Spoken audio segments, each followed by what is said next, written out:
Hello hi everyone, welcome to my channel. આજે છે ને આપણે એકદમ ટ્રેડિશનલ રેસીપી જોવાની છે. આજે આપણે છે ને ગોળ કેરીનું અથાણું બનાવીએ ને એનો બોરો કઈ રીતે વઘારવો ને એ રેસીપી આપણે જોવાની છે. એમાં બોરાની જ ખૂબી છે. તમે બોરો વ્યવસ્થિત પ્રોપર મેઝરમેન્ટથી અને ચોકસાઈપૂર્વક વઘાર્યો હોય ને તો તમારું અથાણું 100% સારું થાય અને આખું વર્ષ બગડે નહીં. તો જો એના માટેના ઇન્ગ્રેડિયન્ટ્સ રેડી છે. જો અહીંયા 500 ગ્રામ છે ને રાઈના કુરિયા લીધા છે, પછી 250 ગ્રામ છે ને ધાણાના કુરિયા છે, 50 ગ્રામ મેથીના કુરિયા છે, પછી 2 ચમચી જેટલી વરિયાળી છે, 2 ચમચી ધાણા લીધા છે, પછી 1 ચમચી જેટલા મરી લીધા છે, હળદર પાવડર છે, હિંગ છે અને કાશ્મીરી લાલ મરચું છે 1 વાટકો જેટલું. તો ચાલો હવે આપણે બોરો વઘારીએ. છે ને એક મોટો ટોપ લીધો છે, એની અંદર રાઈના કુરિયા એડ કરી દીધા છે. હવે એમાં છે ને આપણે ધાણાના કુરિયા એડ કરી દઈશું. હવે એને મિક્સ કરી લેવાનું ને મમ્મી? હા, એને મિક્સ કરી. જો મારા મમ્મી બનાવે છે.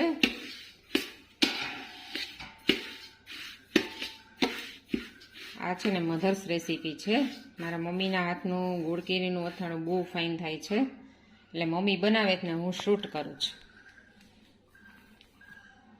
જો આપણે ધાણાના કુરિયા ને રાઈના કુરિયા મિક્સ કરી દીધા છે. હવે એમાં વરિયાળી નાખવાની. એમ? હા, હવે વરિયાળી નાખવાની, પછી ધાણા નાખવાના, પછી ધાણા નાખી દેવાના, પછી મરી નાખવાના. વરિયાળી સુગંધ માટે કા? હા, સુગંધ માટે. ને પછી મેથીના કુરિયા.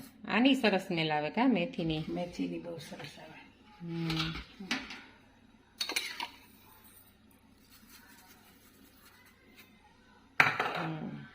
હવે પછી આ બધું મિક્સ કરીને ઉપર હિંગ નખાય, ખાડું કરીને ઉપર હિંગ નાખવાની.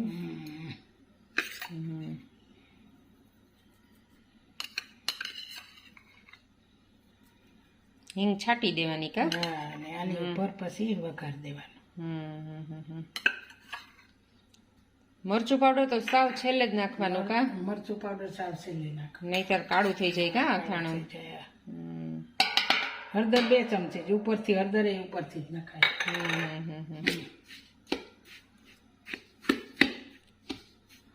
હવે તેલ ગરમ મૂકી દીધું ને? આમાં છે ને આપણે સિંગ તેલનો જ ઉપયોગ કરવાનો, એની સ્મેલ સરસ આવે. જો મમ્મીએ છે ને એક ટોપડી, એક તેલ ગરમ મૂકી દીધું છે. જો આ ટોપડીમાં છે ને સિંગ તેલ ગરમ મૂકી દીધું છે.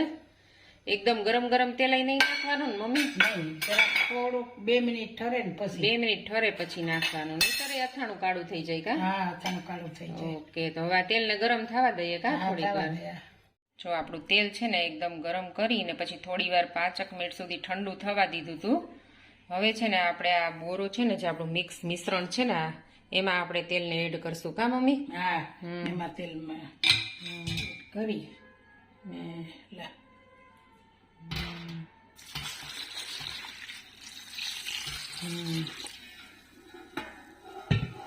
પછી આ ઢાંકી દેવાનું કા?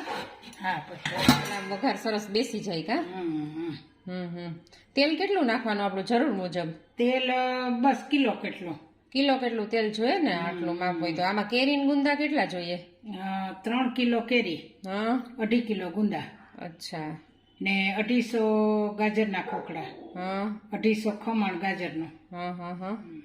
ઓકે.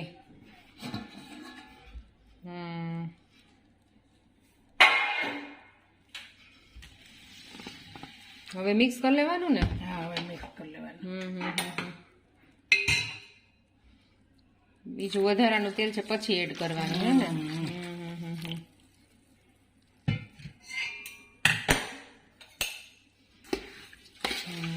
સરસ સુગંધ આવી ગયો.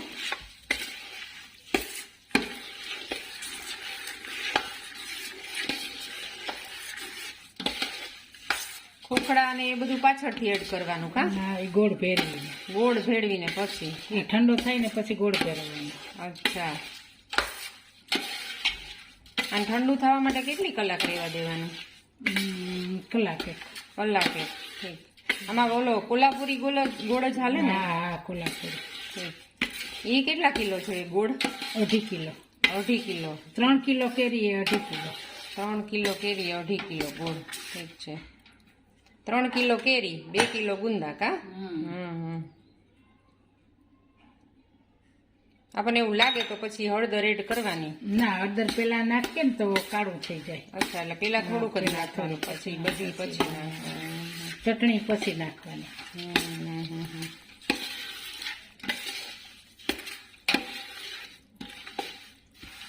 મિક્સ કરી લેવાનું કા વ્યવસ્થિત.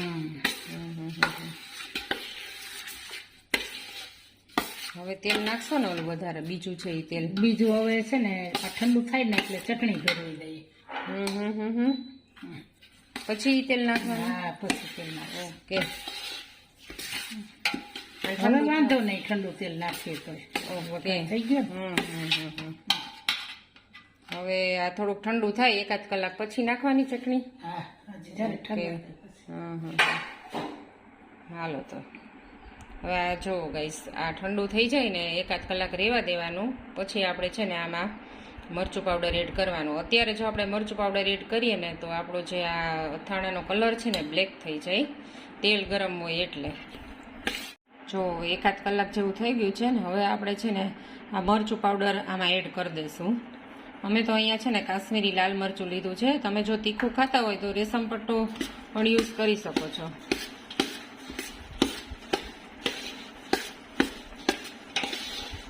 હવે મિક્સ કરી લેવાનું ને મમ્મી. હા, હવે મિક્સ કરી લેવાનું. ઓકે. જો આપણું છે ને લાલ મરચું પાવડર આપણે ભેળવી દીધું છે, સરસ મિક્સ થઈ ગયું છે. જો બોરાનો કલર એકદમ મસ્ત આવ્યો છે.